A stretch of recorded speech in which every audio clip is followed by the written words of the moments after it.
This podcast is sponsored by nobody. Hey dudes, welcome to Splat from the Past, the only 80s themed horror sci-fi show where things can get totally radical. Happy New Year, everybody. Welcome to 2026. Now today, I am going to kick off the 9th year of podcasting in my world. I will be welcoming back Angela Lee Sloan. I had her on here back in 2020 during the peak of the pandemic, along with Stacey Tolkien. They both did voices for the Charlie Brown cartoons in the early 80s. And I'm having Angela back today to nerd out on the entertainment of our youth and catch up and see what she's got going on. Dr. Kristen Hilaire suggested that I do a solo episode with her because they've been friends forever. And I thought, that's a good idea. Hadn't really thought of it. That would be great to have Angela back on. I really liked her the first time, liked her energy, so I asked her to come back on. We are going to kick off 2026 with a bang. Let's pray nothing weird happens in our world the first week of January, like last year or in previous years. January has become a cursed fucking month. Yet, we need to hope for the best, and let's hope nothing weird happens in the next week.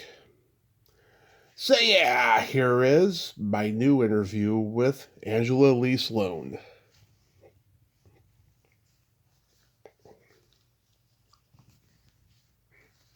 Hey Angela, welcome back. How are you today?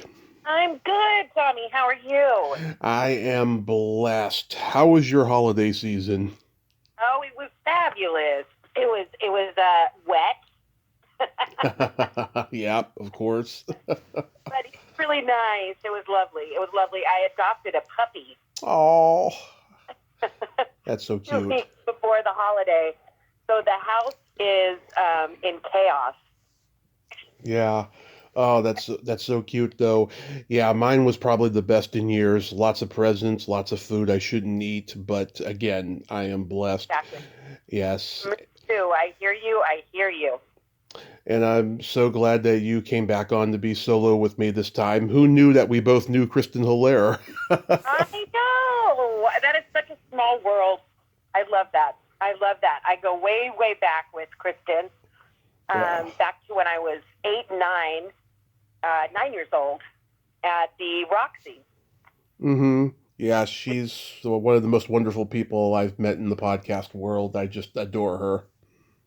She's really amazing. She is really amazing. Absolutely. So, going back in time, do you remember the first movie that impacted you as a child? First movie. Oh, that's such a good question. Thank you. I think the first movie. I know. It was Benji. Oh, It was Benji. My mom took me and my best friend Sarah to see it at the theater, and I was like 4 or 5 years old. And when they captured Benji, I lost my mind. yeah. I was like, no, Benji, he's coming around the corner for you. He's coming around the corner. I was screaming at everybody was crying, laughing. I was not crying, laughing. I ended up telling my mom, I said, I have to go out of here. I have to get out of here. And my mom ended up having to take me out of the movie theater because I was just so devastated. I got to interview Joe Camp before he died, the guy who made the Benji movies. And yeah, he was just so wonderful, and just, I don't know, he had such a love for that dog, and just, he made so many of those movies, it's crazy. I absolutely love that movie. And then I ended up doing a commercial, a Polar commercial with Danny Kaye. Wow. Years old, and it was a long shoot. It was like a 3-day shoot. They did a lot of filming. We didn't know what they were going to use, and I was supposed to be his granddaughter. And they had this dog on the set, and the dog was a relative to Benji. Yeah. And I was just I was 6 years old, and I was in love with this dog because I'd just seen the movie, And so needless to say, I love animals.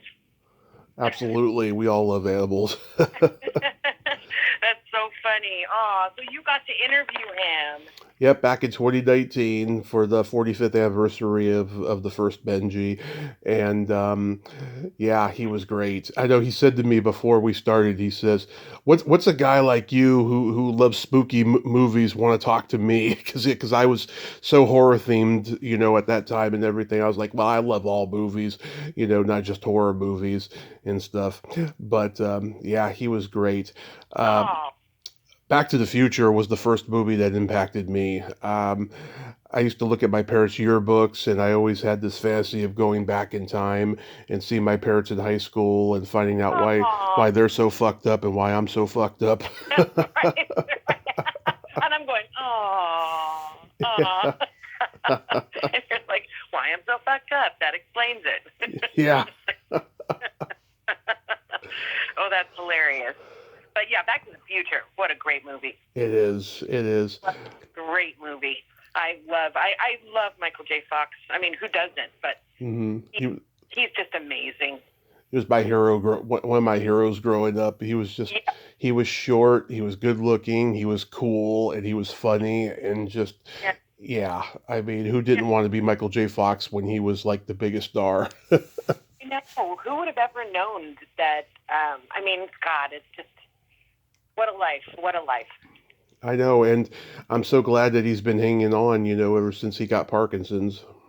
I know, and he fights so hard, and he fights the legal battles. He's really wonderful. He's amazing. He reminds me so much of my brother. My brother passed away in 2006, but he reminds me so much. But whenever I see him, I just see my brother. Aww. And it's lovely. It's lovely, but yeah, it's he definitely has definitely been given so many adverse challenges, hasn't he? Yes, he has, but he's kept on going. Yep. God bless him. God bless him. What movie genre did you gravitate toward the most growing up? Genre? Yeah. Yeah. I loved Goonies. I loved Gremlins. I loved Superman. Mm-hmm. I loved all those movies. All the kind of mainstream popcorn action movies. Yes, definitely. Yeah, I loved all those movies. Oh yeah, we loved the Goonies in my family, and like I was a fat kid. They used to call me Chunk when I was a kid. Well, that's a good name to be called. Chunk was my favorite character ever. Yep. Because they used to say do the truffle shuffle, and I didn't want to do it. It was a little embarrassing. I wasn't ready yet to, show my tummy at that point at like 3 years old. Yeah. I'm not ready to break out the dance for y'all yet. Yeah. That's so funny. My girlfriend dated him. Jeff Cohen? Yes. For a long time. And he of course grew out of his chunk. Yeah, he's a lawyer now. He's a lawyer now, and yeah. But what a great movie! It is a very good movie. Yeah, I've always loved comedy and horror the most, and my parents showed me The Shining when I was a year old. They didn't like horror necessarily, but they loved Jack Nicholson, and so they showed me The Shining.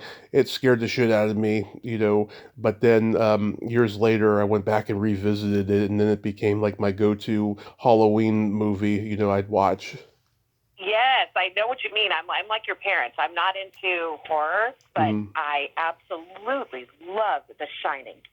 God, that movie is so scary. I remember watching that 12 years old in my aunt's house in her bed on New Year's Eve, but I was alone. Mm-hmm. And I remember being terrified, just like, oh my God, Jack Nicholson is the best. The best. God. Oh, God, and Shelley Duvall. Oh my gosh. That first decade of his career, he was making so many bold, groundbreaking movies, and then when the movie world became extremely excessive and mainstream, it just, I mean, movies were good, but I don't know, those first 10 years, his movies were the best. Oh yeah, yeah. Couldn't agree more. I And, couldn't agree more. and people I've talked to, some have told me the book of The Shining is better than the movie, and the Steven Weber TV remake of The Shining was better than the original. I don't know. I don't know if I agree with that. Yeah, I'm not sure either, but all I do know is that it is just such a classic. That is one of my all-time favorite horror movies. It is. It's one of my top as well. What did you like for comedy growing up? For comedy. Like in the movie world. Comedies. Let's see. What did I like? Oh wow, this is such. I haven't thought about this. These are great questions, Tommy. Oh, thank you. For comedy, let's see. I like Chevy Chase. Oh. I love the vacation movie, European Vacation, because I'm from England. Mm-hmm. And I absolutely cried laughing at European Vacation. Me too. I mean, everything about it when they're going on the roundabout. Look, kids, there's Big Ben. Yeah. Big Ben, Parliament. I have it later. Big Ben, Parliament. Yeah. I was going crazy. Yeah. It's just so funny. I love the European, the vacation movies. What else did I like? I love St. Elmo's Fire, but that's a drama. That's not a comedy. There's comedy in it, but it's a drama. Yes. There's comedy in it, but it is a drama. I loved Honeymoon in Vegas. Mm-hmm. One of my all-time favorites. I have the movie poster above my desk on a piece of wood, like it's the real deal. But I just love that movie. Just love Nicolas Cage. I love Raising Arizona. Oh, I love that too. It's so dark. It's so funny. Yes. I swear, Nick Cage, he's another one who could do no wrong. I mean, in recent years, his movie roles have gotten very eccentric. It's like he went from already eccentric to really mainstream to eccentric again, and it's like, God, what do we see him in? We see him in these movies that go straight to streaming. Like he's not doing really good movies anymore. Yeah, you're right. That the choices that he's making, the choices that he's picking are kind of odd, Mm-hmm. but he's still such a fine actor. But I do wish he would make stronger choices with some of the picks. But there was one that he just did that I loved. Where they're near an island. Oh, I can't remember it. Mm-hmm. It's got a long title. I don't know. I'll think of it. But I thought that was a really good movie.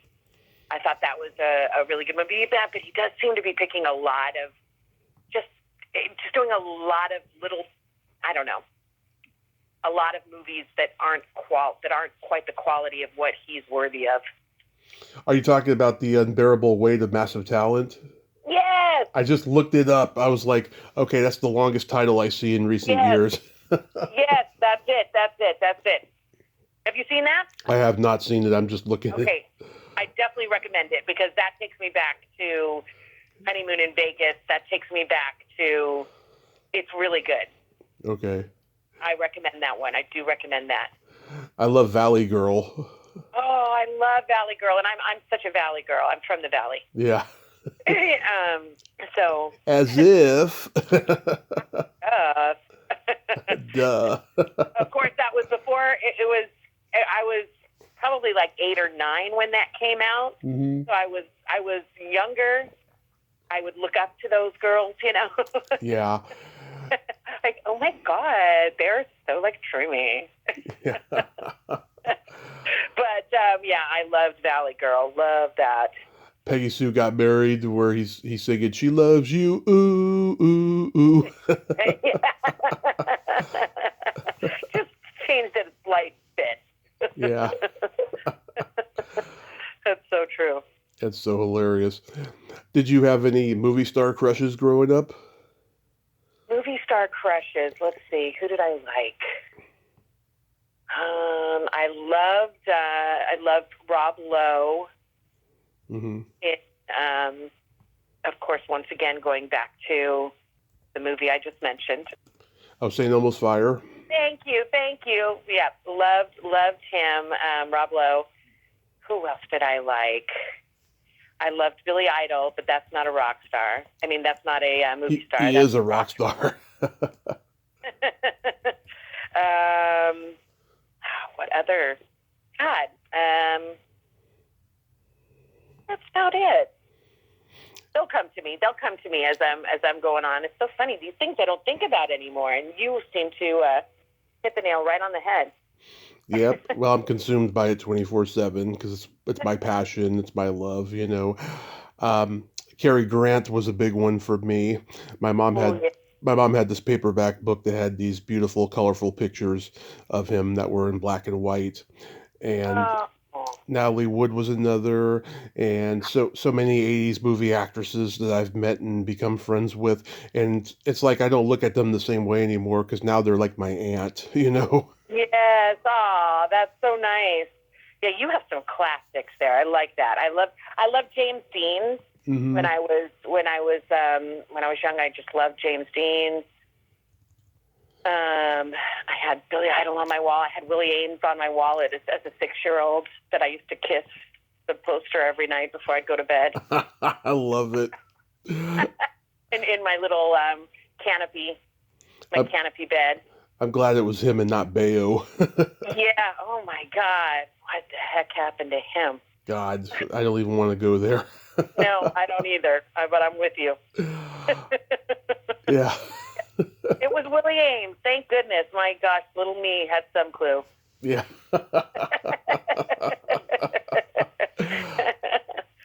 That's hilarious. My gosh. Yeah, you do the show with Nicole Eggert. Yes, I did have Nicole on. That's one of the reasons why I didn't want to go there with Bayo, because I had a troll, a guy that I blocked years ago who was like a listener of mine, and he happens to be a supporter of Bayo. And like I made an off-color joke in the interview, and I had to go edit it because I was afraid he was gonna like send that to him. Oh my God! Wow. Yeah, not a good guy at all. I've known Nicole since I was like 5 or 6. She actually brought you up during the interview, I think, or I did. We were talking about who's the boss, and like you all like playing friends in the episodes. Yes. We've known each other since we were 5, and we go way back. We did Goldie Hawn's movie, Private Benjamin. I didn't know Nicole was in that. Yes. Nicole, Heather Hawes, me. Heather Hawes, oh my God, I wanted her on here for a long time, and I haven't been able to meet the connection because I remember her from Iron Eagle. Yes, she's great. She is great. Mm-hmm. She's doing a location manager now. I heard that. Yeah. She's doing great, winning awards. She's doing it for Angela Bassett's show, 911. Mm-hmm. But yeah, she's doing great. Yeah, so me and Nicole and Heather, we go way back.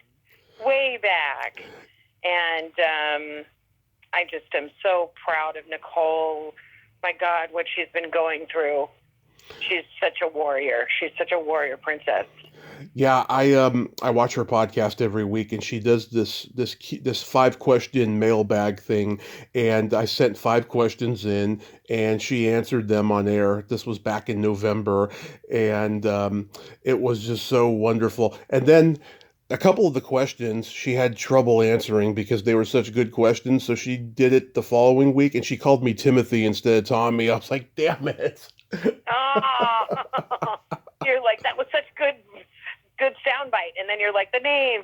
Yeah, exactly. Oh, no. But it was okay. I mean, she does see my posts and everything on Facebook and stuff, so that's good. It's just for the life of her, she couldn't remember it was Tommy. She thought it was Timothy. It's okay. And that does happen when you're going and talking, but I'm so sorry that happened to you. Oh, it's okay. I did take offense by it. I mean, I was laughing. I was like, Timothy, no, it's Tommy. It's hilarious. Were there any movie characters that you could relate to, like, ones that like served as like, a role model for you? Huh. I'm trying to think. I'm trying to think as a role model. I really loved Little House on the Prairie, and I liked Laura Ingalls. Mm-hmm.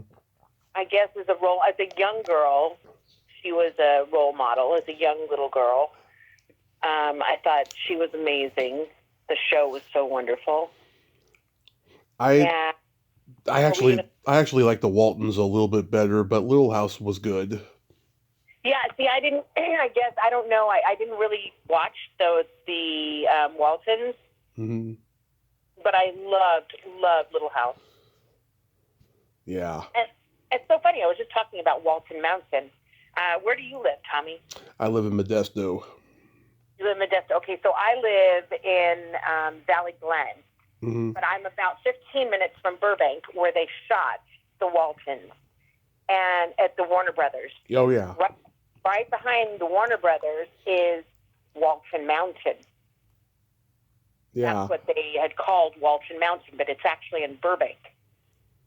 And I was just talking about that the other day. I'm like, look, there's Walton Mountain. And somebody said, what? Obviously out of the age demo. Yeah. But I explained to them that was Walton. That's what they'd use and refer to as Walton Mountain. But it's the mountains in Burbank. Yeah, I mean, I got to visit Warner Brothers Studios in 2016. I was going to see a live taping of Conan O'Brien's show, and at the time I was walking with two canes because I was still recovering from my car crash, and they were so nice. They gave me and my friend a personal tour of the studio on a golf cart, and the backlot looked exactly like Pee-wee's Big Adventure still. I mean, it hadn't changed. It looked great. And then we went to go use the bathroom in the main building, and I'm seeing posters of Bugs Bunny and Bogart and Bacall. I'm like, this is history. I'm at Warner Brothers, Yes, I was in Annie. Yeah. And well, that's a long story. Oh yeah, we talked about it last time, I remember. Yes, but we filmed it there, and so for 3 months I was at Warner Brothers, and it is like the Pee-wee's Big Adventure. You are, like you're right there, and it's magical. It really is a magical place. It is. Yeah, the two movie characters I can relate to the most are like Peter Sellers and Being There, because I can say the simplest things that influence a lot of people from having an autistic spectrum. And what? I have not seen Being There. You know that? You should. It is one of the most underrated movies of all time. It's the last movie he did before he died. And I love him, and I know I wanted to see it. I remember I remember sitting down trying to watch it, and it wasn't what I thought it was. This was years ago. This was like when I was in my 20s. Mm-hmm. It starts off a little slow, I'll admit that. What's that? It starts off a little slow, I'll admit that. Yeah, and I ended up going, it wasn't fun, it wasn't humorous. Mm-hmm. And I ended up going, well, I don't want to watch it. And then I put it off. But everyone seems to reference this movie. I know that I needed to obviously give it more time. Yeah. And so it's that one, and then James Spader in Sex, Lies, and Videotape, because he's a voyeur and I'm a voyeur. Wow, that's cool. Yeah. So that's a good range right there. Yeah. So those are two characters I definitely relate to. Did you go to the drive-in growing up? I did. Not a lot. I had a friend's family who would take me.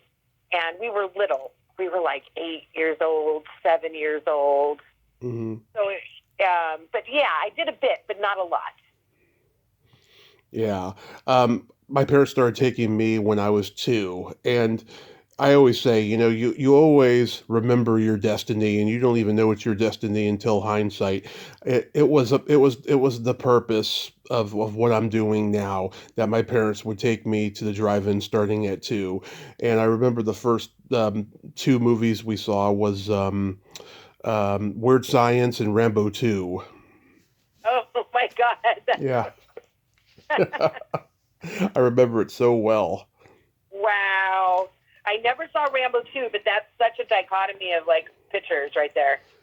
Like Yeah. two different complete worlds. Yeah, our drive-in had been around since the 50s. It closed around 2000. And my dad went there when he was a kid. He had saw The Great Race with Natalie Wood there, and that's where his crush developed on her. And like he saw the 1966 Batman movie based on the TV show. Wow. Wow. That's amazing. Yeah. It's such a bygone era. It's such a, like, you don't even have drive-thrus really anymore, do they? I mean, if they do, they're very sporadically. We have one over in San Jose. I haven't been there, but I want to go and stuff. But yeah, they're very a dime a dozen now. that's so sad. Yeah, I mean, it's funny. There were a lot of drive-ins that were struggling pre-pandemic that actually got some pretty good business during the pandemic, and a lot of comedians were performing at them, which is bizarre and stuff. I mean, just imagine performing a stand-up show at a drive-in and people just drive off because they don't want to see you. Right? No, I know. Or honking their horns to laugh. That seems, Yeah. it seems like it would be very loud and intrusive.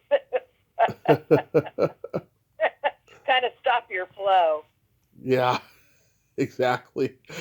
So getting into television, I mean, I know you spent time in England growing up. The British have a totally different rhetoric when it comes to TV. Like, did you see like Monty Python and Benny Hill and all that? Well, I was 3.5 when I moved here. Okay. So I was really little. So when I remember coming here, watching the monkey, I was born in Liverpool. Mm-hmm. I lived in Southport. I remember coming here and watching on the television the Monkees and thinking that they were the Beatles.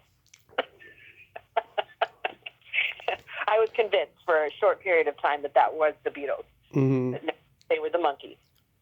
And so I didn't really grow up with although my father moved back to England when I was 9. Mm-hmm. So I would go back and forth, but not enough to make it that I was, to make me more privy to what was happening in England. Although, of course, my dad would, we'd watch Fawlty Towers. I loved it. Fawlty Towers is brilliant. John Cleese. The one with the Germans, he's like, will you please stop talking about the war? Me, you started it. We did not. Yes, you did. You invaded Poland. And then he starts to walk. Yes. Yeah. Will you shut up, you stupid crowd? And then he starts walking. I like that. Oh, God. He is just the best. There were only 13 episodes of Fawlty Towers. I know, and it seems like there was more. It was so brilliant. I remember he's in the hospital for some reason, and he's just trying to get his memory and consciousness back, right? And he says to the nurse, "My God, you're ugly, aren't you?" So funny. He is just the funniest, and he's so tall, and oh my God, he is just hilarious. So so I would get the best of the highlights from England and combined with American humor. Yeah, I mean, I grew up, I loved Mr. Bean. I still do. I watched him. I love Mr. Bean. I watched him the other day. I watched Are You Being Served?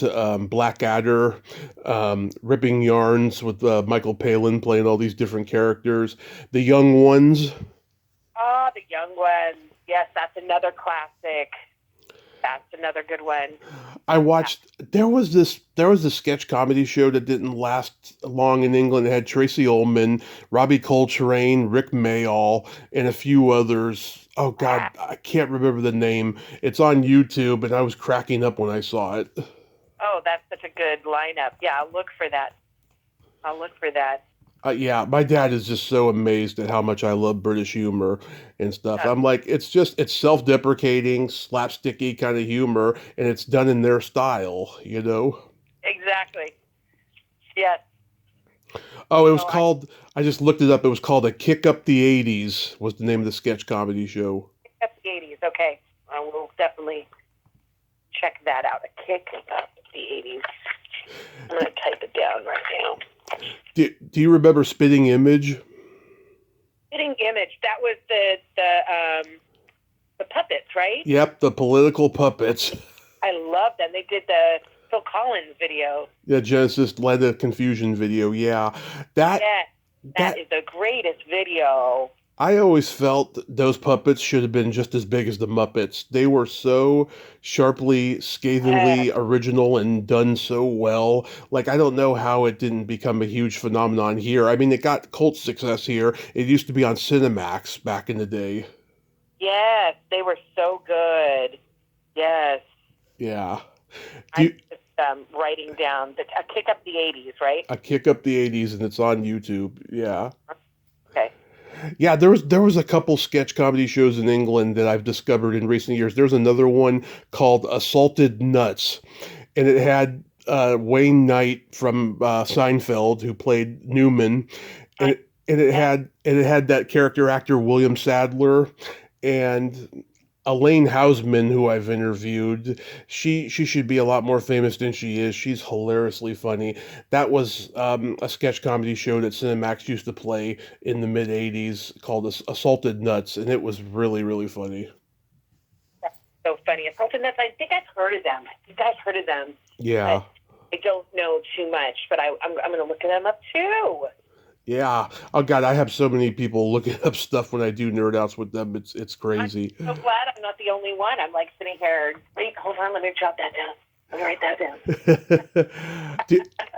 Do you remember Luna?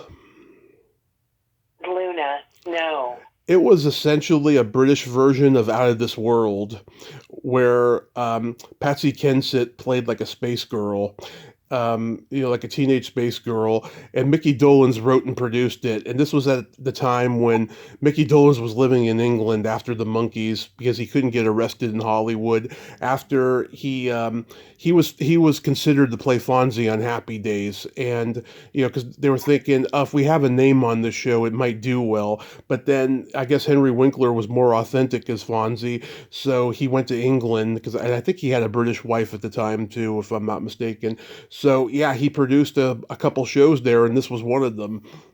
Wow, that's so funny. My mom.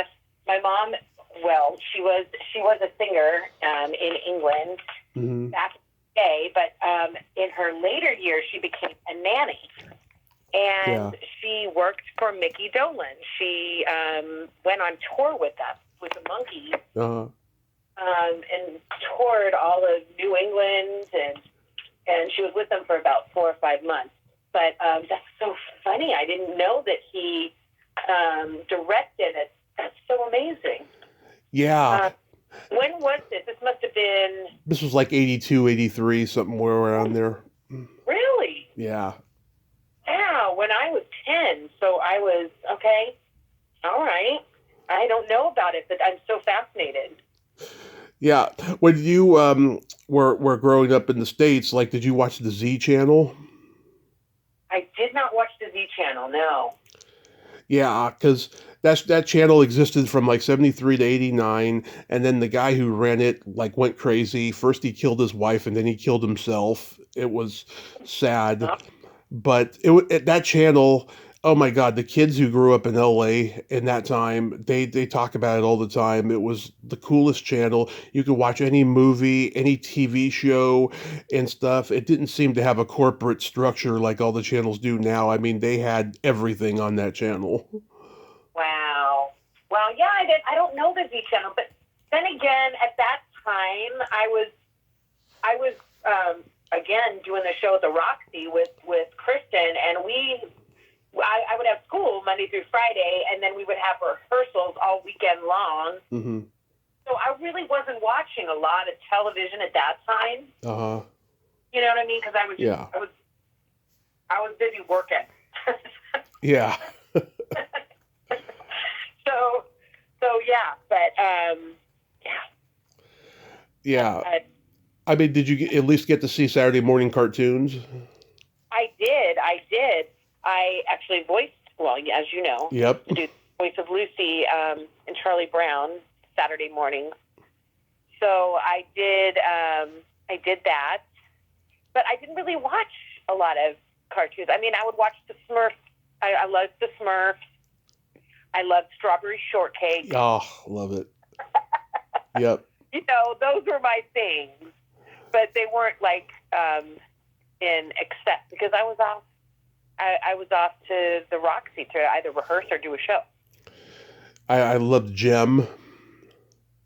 You love JEM? Okay, see, I don't know that one. You know JEM and the Holograms? I don't know. No. Oh my God, that was like one of the most popular girl-focused cartoons of the 80s. They made a movie about a decade ago that was awful of it because it was so CGI and stuff. Yeah, JEM and the Holograms, they were a girl group who did very well, very sweet things for the community and helped people. They went on adventures and stuff, and they had new music every week and stuff. By the way, back in those days, they would have cartoons that had music, and it must have been really difficult writing new songs each week for every episode because they were all original songs, you know. Oh, wow, I love that. You know, I'm a singer-songwriter. Yep. So I would love that. I would love that as a challenge. Yeah, it was a Hasbro cartoon. Wow. Yeah, I didn't know about that. But that's like I say, I was too busy working. You know. You were probably the only young girl at that time who didn't know JEM. I guess so. Like I don't know her. Yeah, I love the Smurfs and Care Bears and Alvin and the Chipmunks and yes, I like them too. Yeah, but I was not the biggest person for animation. I wasn't crazy about it. I liked more real life. If I was to pick, I'd pick real kids. You know, TV sitcoms. Yes. Like which ones did you love? I loved Who's the Boss. I loved Michael J. Fox's The Family Ties. Yep. I loved Arrested Development. I'm kind of mixing in between eras here, but I do love Arrested Development. What else do I like? Three's Company. Three's Company, I love Three's Company. I love Gilligan's Island. Oh, big Gilligan's Island fan. I loved that. I adored it. I remember it was one of the biggest fights I'd gotten in with my mom. She had sent me to bed, and I couldn't watch the special with the Globetrotters. Oh, yeah. I have still to this day not seen it, and it still to this day breaks my heart. I remember when I was going, Mom, but you don't understand.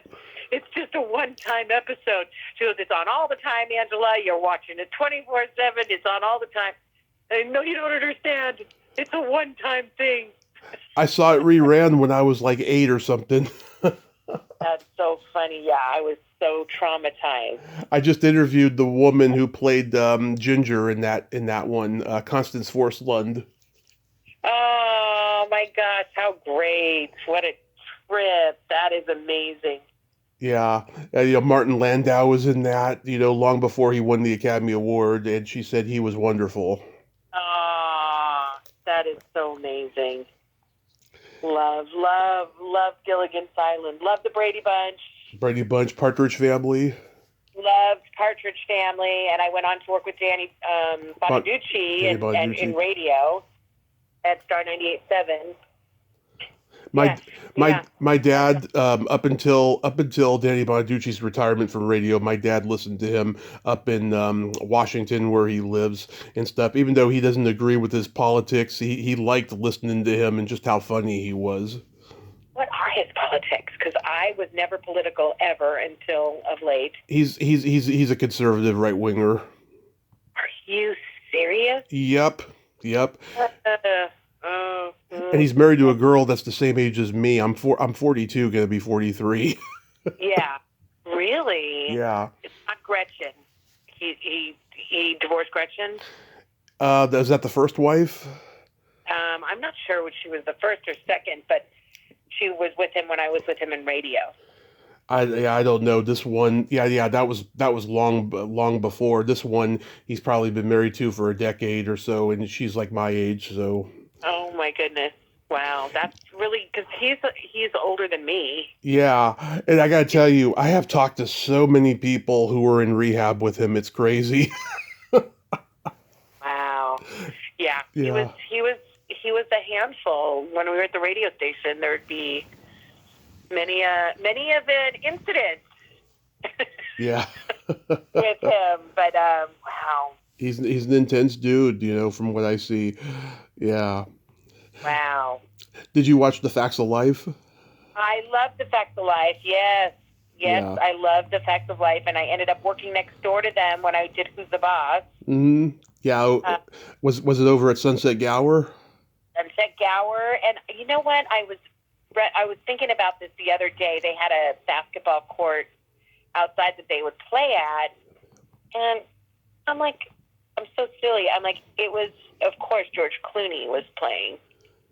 Oh yeah, that was towards the end. He was on there with Mackenzie Aston. Yes, exactly. I knew Mackenzie Mack. We called him, and he was just great. He was such a love, and he was our friend and buddy. So we would hang out with him. So we were probably hanging out with George Clooney. Yeah, my friend Katie dated Mackenzie when they did the Garbage Pail Kids movie. Katie Barberi. Do you know her? I know Katie Barberi. Yes, I love Katie. Yep, love her. One of Nicole's closest friends too. Mm-hmm. Yes, we all go back. We're all now we're Facebook friends. I haven't seen them in years, but I love them. I love Katie. I love Nicole. Aw. Yeah, love them. They're all awesome. Yes, they are. Yes, they are. Please tell them I said hello, and I'll tell them as well. Of course. While we're on the subject of TV, I wanted to ask you about some guest star roles that we didn't talk about last time. How was the Highway to Heaven experience? That was great. It was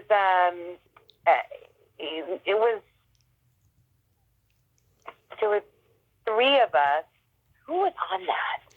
I remember Michael Landon, Victor French, and then they always had guest stars every week. Right. No, I knew who the main stars were. I was trying to think of back to who the kids that I worked with were. And I remember recently looking it up and then going, oh, wow, I didn't realize that was that kid. Yeah. It was very short. Like, we worked on it for only like less than a week.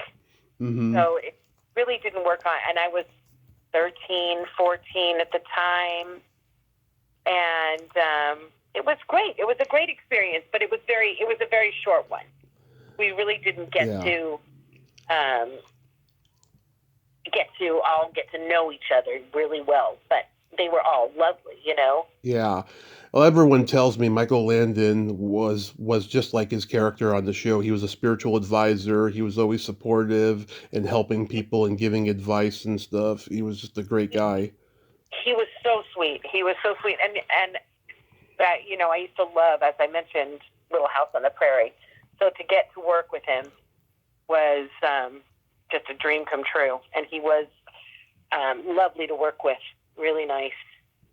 Yeah. Oh, Evie, Maureen Flanagan was on there. I had a huge crush on her when I used to race home to watch Out of This World when I was like 9 or 10. Oh, yes, she was on that. Yes, that's what I'm saying. It was such a quick turnaround of a shoot that we really didn't get a chance to bond. I think it was even during summertime, so we didn't even have schooling. Wow. You know, so there was no like. Usually, when you're working together, you got school together. You're in school for 3 hours, then you're on the set, so you have extra, you know, that extra build with the school. But we didn't really have that much time to bond on that show. So I'm afraid that I don't have many good stories. Yeah, you did a Pryor's Place with the Croft brothers and Richard Pryor. Yes, with Danny Nucci and Danny Ponce. Oh, both of those guys were cuties. Oh my God, they're still, Danny Ponce is still one of my best friends today. Wow. I interviewed the actress who played his mother in Oh God, You Devil, Belita Moreno from the George Lopez show. And I was just like, yeah, God, that scene used to crack me up, you know, just the way he's, you know, giving Roxanne Hart the hot eye and everything during a therapy session. He's hilarious. Danny is one of the funniest characters in the world. Yeah. And we had gone back to a Duncan Hines commercial that we had both done. Yeah. With a bunch of kid actors. So many of our friends that were in this commercial that have gone on to do. I think Mario Lopez was in the commercial. Everybody was in this commercial. But Danny was great. And when we got Pryor's Place, to be able to work with Richard Pryor, I mean, come on. And Pat Morita. Yep. Those were the two, and it was a really funky show. It was, the scene, the whole setup was supposed to be how we didn't want to turn into dunces. Yeah. We're like, we're in school, and the teacher's getting mad at me because I'm falling asleep at the desk, and he's like, do you want to turn out to be a dunce? Yeah. And all of a sudden, I fall asleep, and I start drifting off into this dream sequence that becomes the whole episode. Yeah. And the episode was, we were in Dunce World. I mean, it was right like out of the Wizard of Oz. Yeah. And came across all these interesting characters, and we had worked. I mean, we had Richard Pryor playing a couple of characters that we came across, and it was such a trip. It was almost like Marty Krofft. Mm-hmm. I think Marty Krofft might have actually had a lot to do with the animals. I talked to Sid Croft 3 years ago, and it was a rare snow day in California, and we had a lot of technical difficulties. I spent about 12 hours editing that episode because there was so much glitches with the power and everything. Oh no! No, the interview turned out great and everything. It was enjoyable, but like afterwards in post-production, that was just hell. Oh no! But you fixed it. I did fix it. Yeah, it was stressful, but I did it. That is right. You're like, I managed to pull it off. That's amazing to have that interview. It was. I mean, oh my God, that's amazing. The guy's done hundreds of interviews, but like, you know, it was fun talking with him. It was fun. And yes, because I used to love his shows too. The Boogaloos and HR Puff and stuff. The Bugaloos.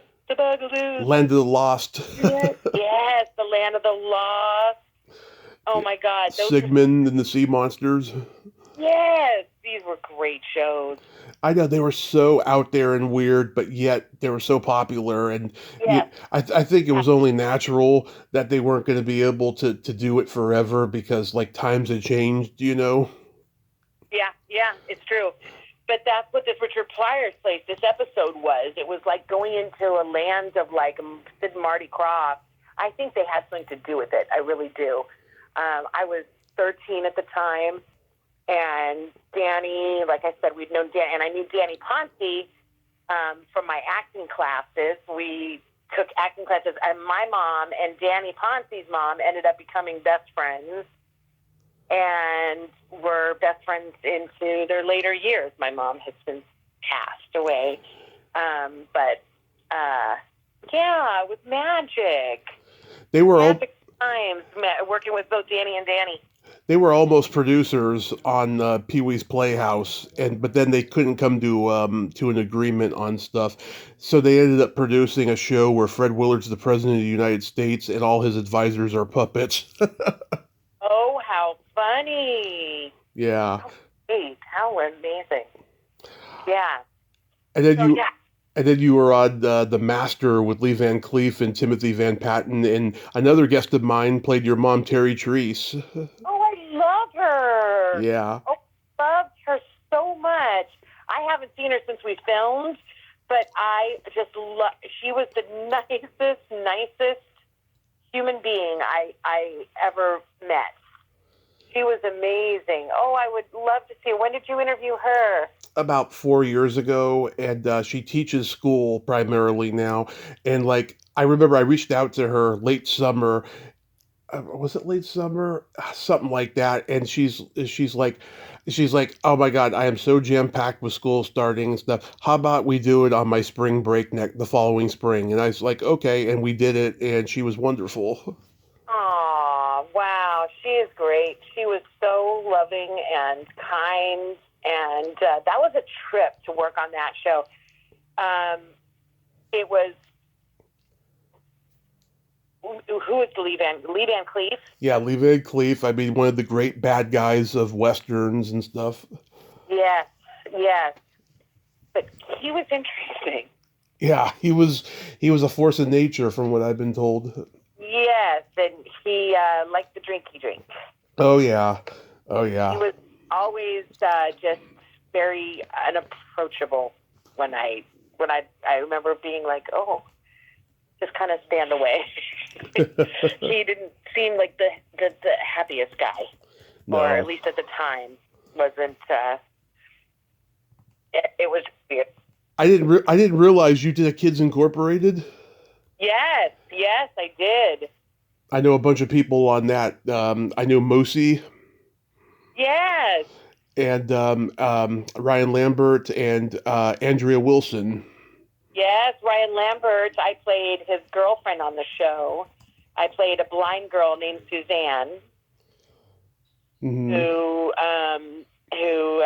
is coming to town, and he has to deal with a blind girl liking him because he's like, "What? I didn't."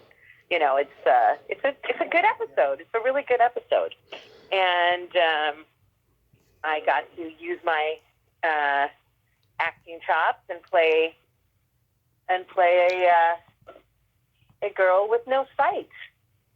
Wow. Yeah, it's a good episode. It was really nice. Yeah. I wish a lot of those episodes would come back and stuff. I mean, there's a Kids Incorporated, like, I think it's like a podcast. They have like a podcast and they have like a Facebook fan group and stuff. Andrea's told me about it and stuff. And yeah, I mean, it has a cult following, big time. Wow. Yes, I know. I'd gotten an interview by Tammy. Tammy, she's a fan of the show. Hmm. And she knew so much about it. She started the fan club. Awesome.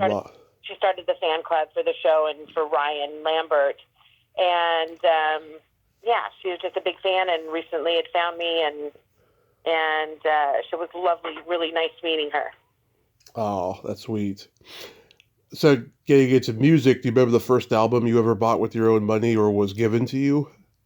I do. I was 6 years old, and it was Christmas time, and my brother, who's 13 years older than me, bought me Rod Stewart's Do You Think I'm Sexy?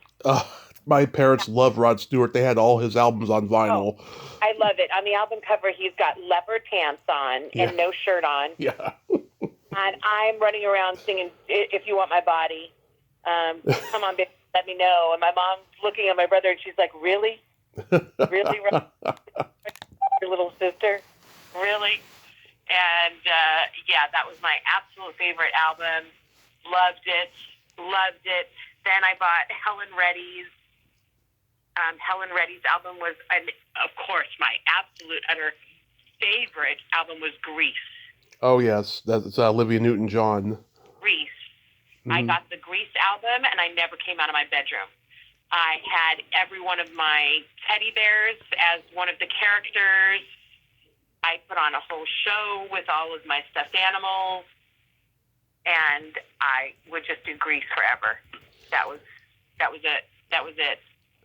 I had Peace Dragon on vinyl, the soundtrack album, and my brother had gotten it. He's 9 years older than me. He got it when it first came out, right? And so by the time I got to it, it was all scratched, and so we tried playing it a couple times, right? And it works well until this one part when they play samples from the movie on the album, and when Helen Reddy is telling Pete that Paul is never coming back, it started repeating over and over again, and my mom got so frustrated she turned it off. Oh no! You're like, no! Yeah. Why are you doing this to me? Exactly. I was like, oh God, I wish we could have gotten another one, but record albums were starting to end at that point. But of course now they're back. Everyone's buying vinyl now. I love that. Don't you love that? I do. There's nothing like that stinky, musky smell of vinyl. It's intoxicating. That's right. That's so true. I'm sure you remember when MTV was first launched. I remember it, but I don't have. I don't think I had access to MTV. Mm-hmm. So I don't really remember it as people who do. Yeah, my dad had a rock band, and so he had everything on vinyl. Him and my mom were big Rod Stewart fans, and the Beatles and the Stones and the Beach Boys, and they had Carole King's Tapestry, and love all their tastes. Johnny Cash live at Folsom Prison. Yeah, I mean, I was raised with the best in albums. Fleetwood Mac's first two popular albums with Stevie Nicks. Oh yes. I've seen them in concert 5 times. Oh. Love them. Love. They're amazing. I mean, I love the early stuff when they were with Peter Green, when they're doing the blues and everything, but Fleetwood Mac is just, God, they do such wonderful music. Oh, I know. And they're coming back. Oh, I didn't even realize that. Yes, they announced that they're coming back for 26. With Lindsey Buckingham and Stevie Nicks.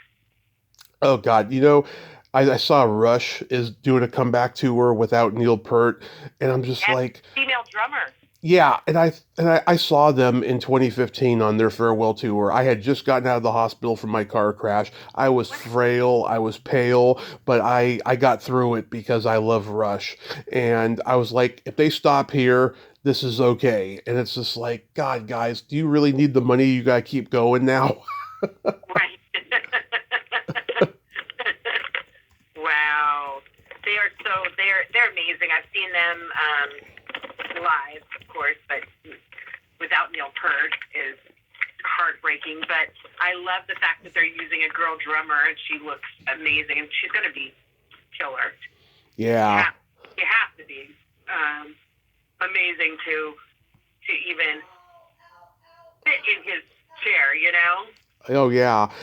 And I don't know, there's certain bands I just wish that they would stop now, but they have to make their living touring because they can't do it in record sales anymore. But I just wish certain bands would know when it's time to quit, Yeah.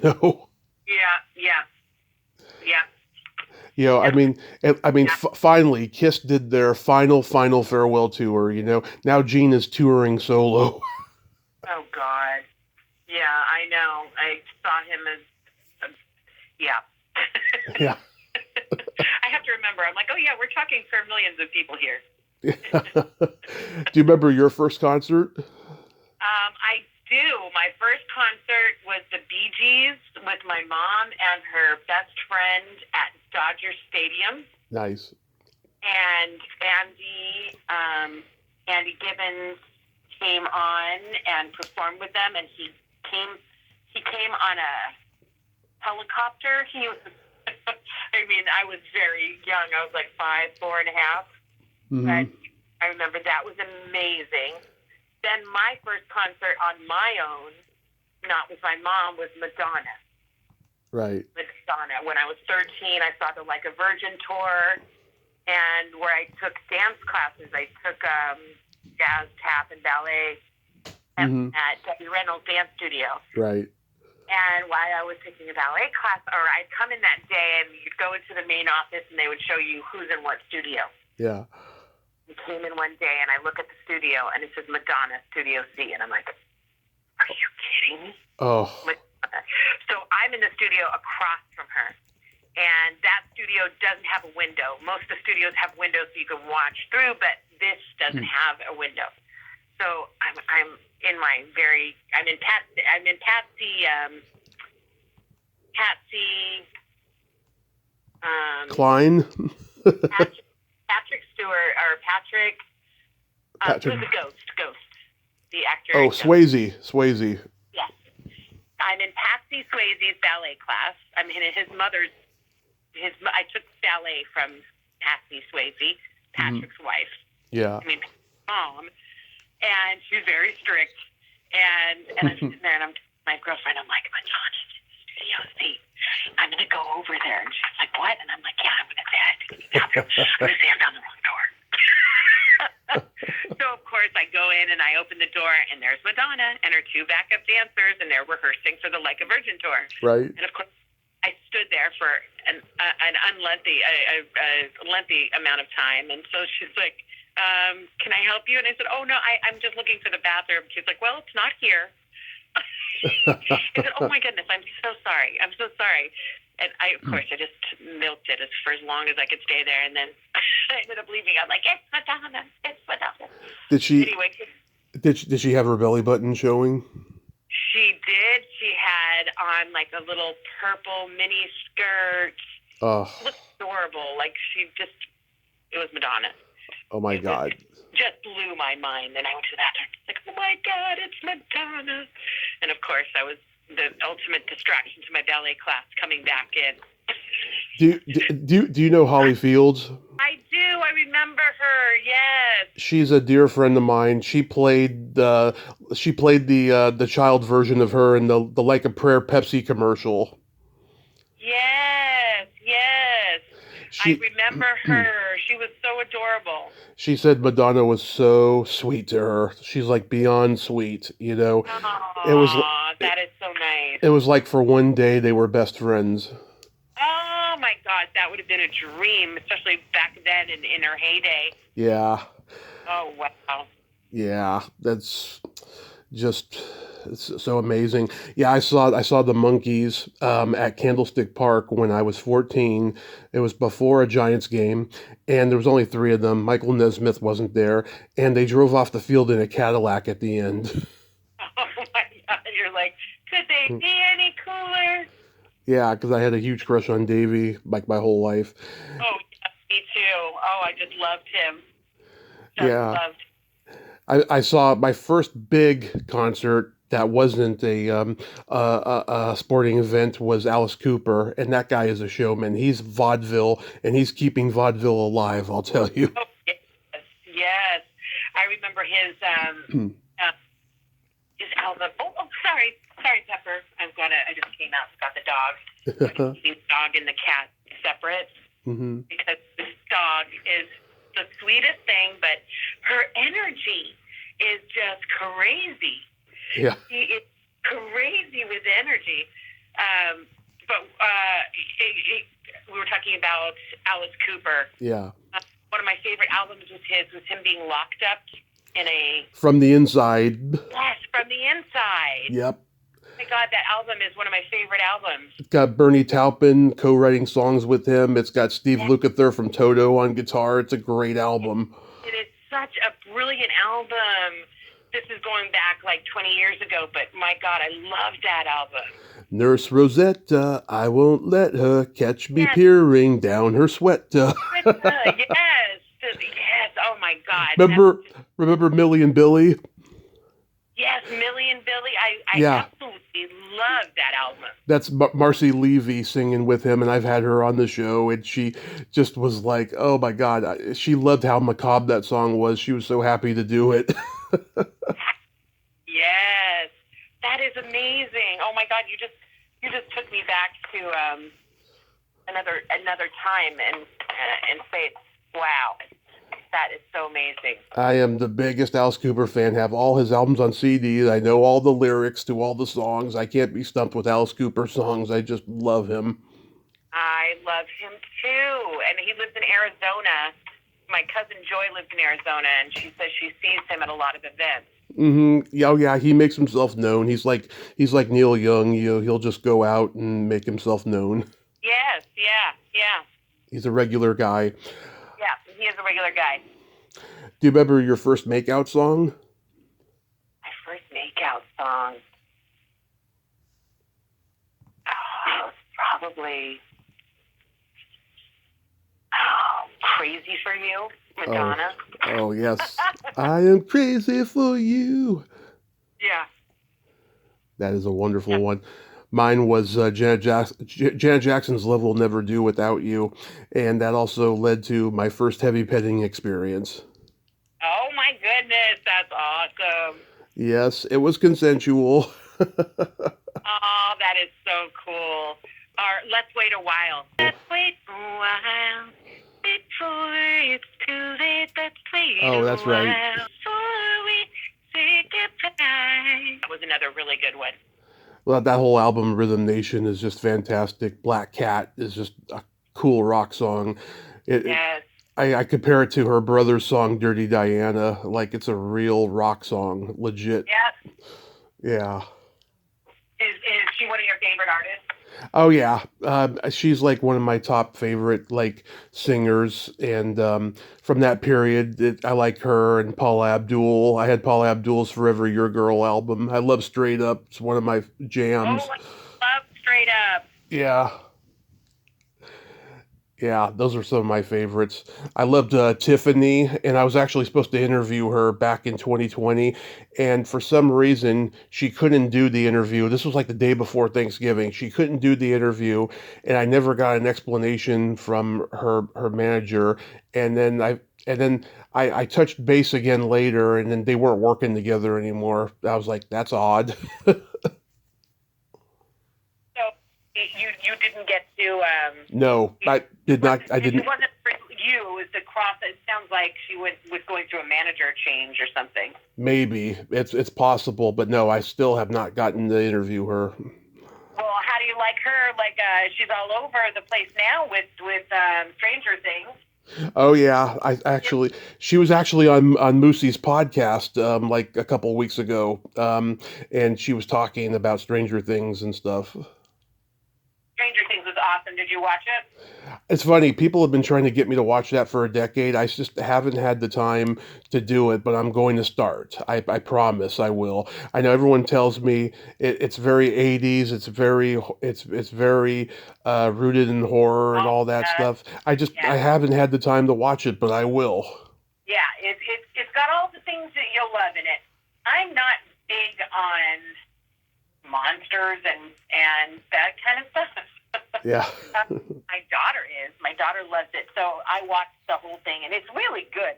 I love like all the kids in it. When it gets to the monsters, that's not big on it. But I thought it was really good. But I'm talking to my daughter, and she said she didn't like the ending, and I said I loved the ending. So there's a difference of opinion in our household about the ending of Stranger Things. But I don't want to ruin it for you. Well, it's a healthy thing to have a disagreement. Yes, it is. You know, here's a fun question. Do you remember the first time you discovered your belly button? I do not remember, no. But I would think that I would find it fascinating. Yeah. I found my toes amazing when I was a kid. I would suck on my toes. Like I'm talking like 3 years old. Oh, we all did that. We all did. Memories of like me being fascinated by my toes and sucking my toes. Yeah, we all did that. Okay, good. Yeah, but I don't remember finding my belly button. Yeah, I remember being like 6 years old, and I started like really contemplating it then. And me and all the boys, we used to, show ours and compare them. And there was a girl I hung out with. She had this adorable Audi, and she used to let me thump it and play with it. Oh my God, that was a really big deal with you guys. Yeah, that was our Oh, thing. that's so funny. That is so cute. Yeah, Oh my God. she was the girl that got away, kind of. Like we drifted apart, and like I, I was going through so much in junior high. We didn't talk, and I found out, she was going through stuff. She like attempted suicide in front of the school when I wasn't there one day. Oh, It was a really sad thing. oh, Yeah, that's horrible. I'm so sorry. it's okay, it's okay. Yep. But I think about her very often, and I tried to reconnect with her on MySpace in the late 2000s, but she just wasn't interested for whatever reason. Oh, I'm so sorry.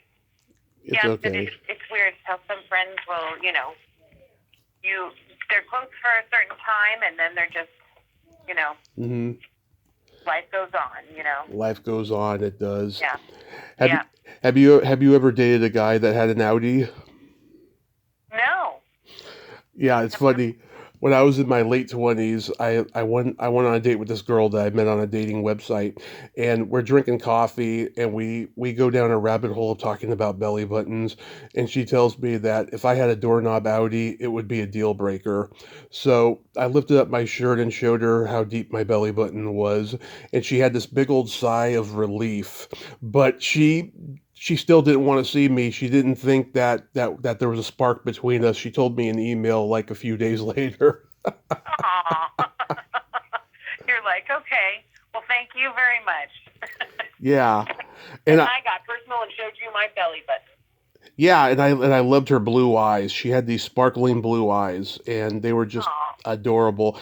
But yeah, I totally get it. Yeah, and the funny thing is, the last question of that mailbag on Nicole's show that I asked her. I said hypothetically, if you were on a date with a guy that had a doorknob Audi belly button, would it be a deal breaker? And her co-host laughed so hard at that. Maybe it hit home. Maybe it hit way too close to home. No, no. Never She responded by saying, "Tommy, what makes you think I would see his belly button on a first date?" very true. Very good point. Good point. It was hilarious, really, That's really funny. hilarious. Yeah. So, what do you got upcoming we can look forward to? Tonight I have got my friends from K Rock coming over. We're have our Friday, our weekly. This is the first of the new year celebratory get together, and we're just going to enjoy music and enjoy one another. Nice, nice. Yeah, I actually watched videos of you singing on YouTube. You have a beautiful voice. Oh, thank you so much. You do. Thank, You do. thank you. What did you watch? It was from like 14 years ago, I want to say. I'm trying to remember the name of the song. I have it on the tip of my tongue right now. And it was like an acoustic set, and you were just so lovely and velvety in your voice in it. I was just like, I was impressed, really impressed. Oh, thank you so much. I love singing. My mom was a singer. My dad's a singer. Everybody in the family is something musical. So that's always been my number one love. Oh, And it was Out of the Blue, is what you were singing. Out of the Blue. Oh, I love that song. Yes, that's an original. Yeah. Are you going to do any upcoming shows? You know what? I want to. I would like to get back to that. Yes. The answer is yes. Yeah, The because when is not quite there yet, but yes. yeah, because if you do, next time I'm in LA, I'll come check you out. I will definitely let you know when I'm playing. Awesome. How did your video game Wasteland 3 do? It did great. It did great. Yeah, are you gonna do any sequels to it? Not that I've heard of. That was Wasteland 2. So I don't know, but I just love that character. Mm-hmm. Yeah, because I went back and listened to the first talk, and yeah, I was like, oh, yeah, that's right, Wasteland 3. I want to find out how that did. Yes. Actually, I'm not quite sure on how it did, Mm-hmm. but I know that I loved working on it, and I love that character. Nice. Have you talked to Stacy lately? I have not talked to her other than through Facebook, Mm-hmm. wishing each other a Happy New Year. Yeah, I commented on something she posted like a month ago or so, and I said, hi, Stacy, and she's like, hi, Tommy, hope you're doing well. Aww. Yeah. Yeah, she's great. Yeah, that talk the three of us did back in 2020, that was so much fun. And I'm a guy who doesn't like doing two guests at once very much. I mean, I did one with Kristen and Patty Quattro a month ago. That was a blast. But that was great. But you two, I mean, your energy together, it was a lot of fun. Aw, and I love Stacy. Mm-hmm. She was very nice. Together, it's always good. She was very nice. Yes.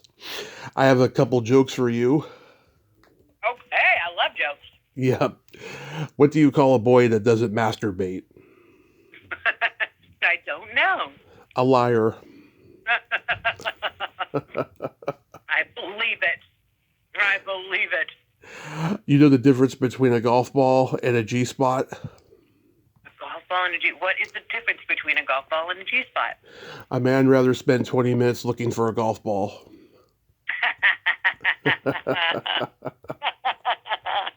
That is true. It is true. Very true. It's so funny. The best jokes are the ones rooted in reality. Yes, they are. Angela, thank you so much for coming back on and nerding out with me today. Thank you so much for having me, Tommy. It's been such a fun trip down memory lane and talking to you again, and it's just great. Yes, and for having me on for your first guest of the new year. Of course, and I hope you have a happy new year and be safe. We'll talk again, and much love to Kristen for sparking the idea. Much love to Kristen. I love her. Yes, and happy new year, Kristen. Love you. Mwah. Okay, bye-bye. Bye-bye, Tommy. Well, there you have it. Angela Lee Sloan, ain't she a sweetheart? Oh my God. I just love her energy. Love talking to her. She's such a sweetheart. Thank you again, Kristen Hilaire, for sparking the idea of me and her talking again. And it was a wonderful trip down memory lane and such great stories she told. Well, until next time, this is Tommy Throwback Kovac saying there's no shame in living in the past, because the present sucks. Later, dudes.